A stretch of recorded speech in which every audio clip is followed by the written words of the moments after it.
Welcome to this very special Independence Day American Roundtable. You're going to have the opportunity to hear from our leading members of Congress, and we're going to hear from the American people. Now, if I can have one of these dials. Many of you have seen this before. This is called instant response. The higher that you turn your dial, the more favorable the reaction. And we're going to be testing line by line, word by word, what members of Congress have to say and what our 28 American people, how they respond. So let's get started. It's my pleasure to introduce Congressman Allen West. Welcome, Congressman. Thanks for having me, Frank. Absolutely. Yeah.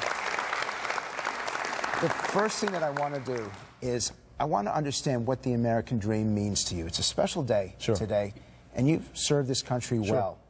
Well, I tell you, when I think about the American dream, I just had the opportunity to go back to my home neighborhood in Atlanta, Georgia. And I was born in the inner city, and actually just right down the street from where Dr. Martin Luther King Jr. was born and raised.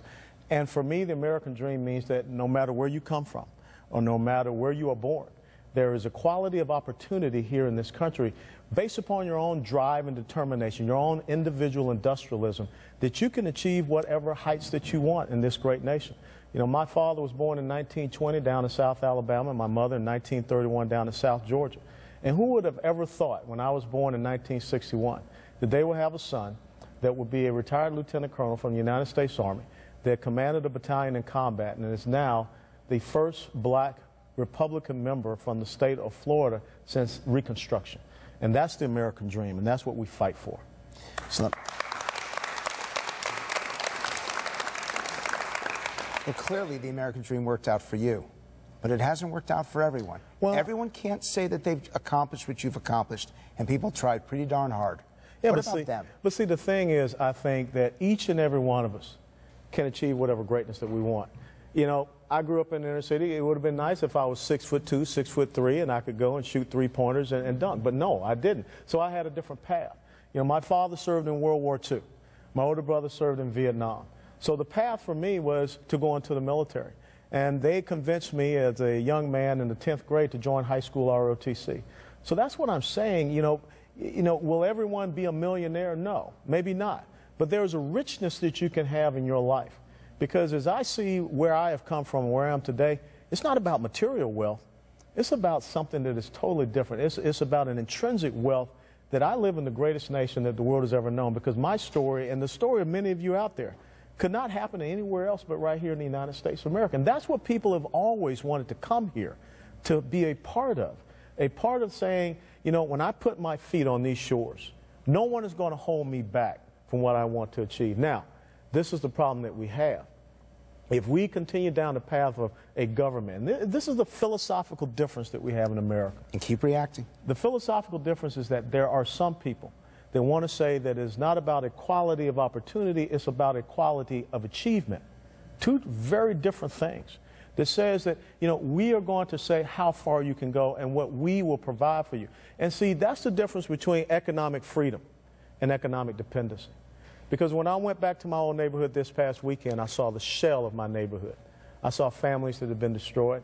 I saw dependency. I saw victimization that was totally different from when I grew up back in the 70s in that neighborhood. And so that's the seminal question that we have to ask ourselves as we go forward.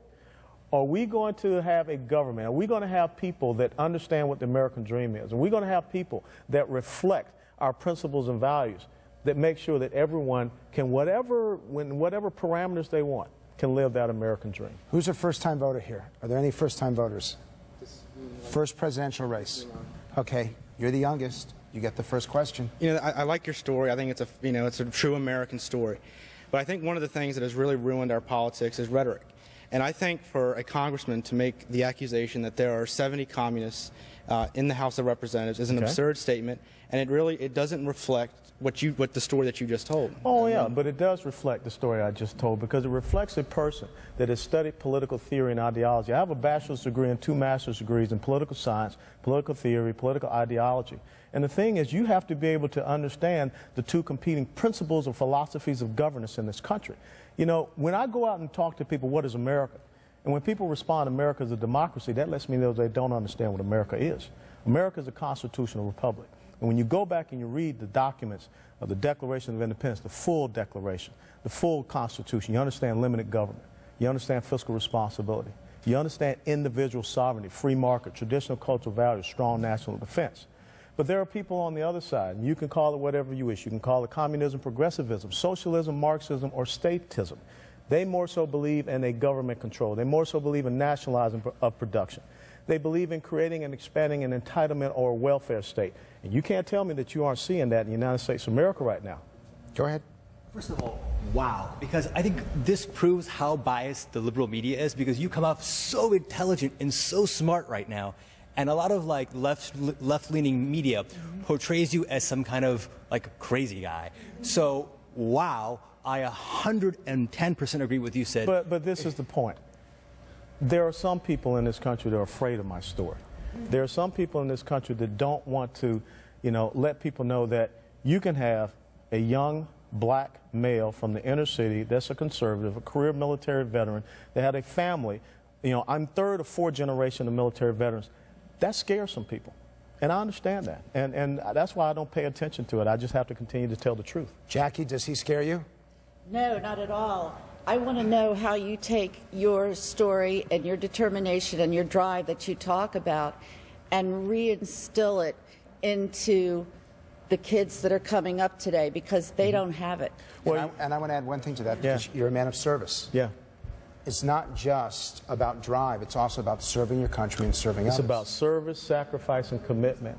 And I think once upon a time, when you looked at this country, coming out of World War II in Korea, 75 to 80% of the people that were up here on Capitol Hill had done what? Had served in the military. They raised their right hand. They took an oath to that document, which is the embodiment of the American people, and they were willing to lay their lives down for it.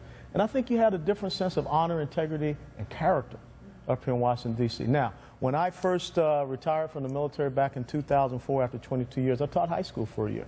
And that was such an enjoyable experience that I volunteered to go back to Afghanistan. But the thing is this, you're right. There's a program out there called Troops to Teachers. And I think it's important to get men and women that have been out on the front lines and truly understand the essence of what America is, and has these varying different great stories that they can tell. Because so often our kids need to understand not just reading, writing, arithmetic. They need to understand courage, competence, commitment, conviction, and character. There's a lot of intrinsic messages that we can teach. I want to do both you guys in the back row together. So I agree with everything you've said so far. In fact, frankly, I am proof of what you just said. I was born in Romania, came here penniless, and I'm now in the 1%, and very proud of it. Yeah. The 1% is a very fluid 1%. So You're absolutely right. I hear people talk about class, middle class, low class. America is not about class or caste. America is about income levels. But the thing is that you can transit those levels based upon your own drive and determination. Think about the guy, that cardboard plastic thing that you put on your windshield to shield off the sun. He just came up with a simple idea: entrepreneurship, individual industrialism. And it became something that people picked up. Does he represent the American dream? Yes. Does he represent America? Yes. How many of you in this room would vote for him? Yeah. And there are a lot of Obama people in here. Well, Congressman West, thank you. Congratulations. Thank you.